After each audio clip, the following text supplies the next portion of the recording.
তারা কি করবে? তারা তো যে ট্রমার ভিতর দিয়ে আসছে, যে ধরনের ভয়াবহ সিচুয়েশন তারা দেখে এসছে, সেই মানুষগুলো যদি আনএমপ্লয়েড থাকে, তাদেরকে যদি শিক্ষা দেওয়া না যায়, তাদের যদি চিকিৎসা দেওয়া না যায়, তাদের যদি অর্থাৎ হিউম্যান যে বেসিক নিডসগুলো যদি তাদের ফুলফিল করা না যায় সবসময় ভালোভাবে, তাহলে তারা কী ধরনের একটা বিস্ফোরণ সৃষ্টি করতে পারে এটা তো সহজেই অনুমেয়।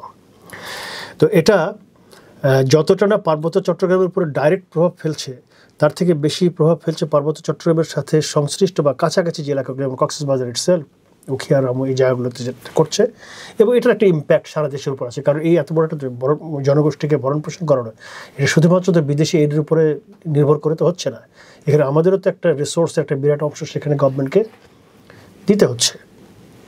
এটা একটা প্রভাব। পার্বত্য চট্টগ্রামের সরাসরি এটার যে প্রভাব, যেটা আমি মনে করি, সেটা হচ্ছে যে এই জনগোষ্ঠীর একটা অংশ তারা কিন্তু পার্বত্য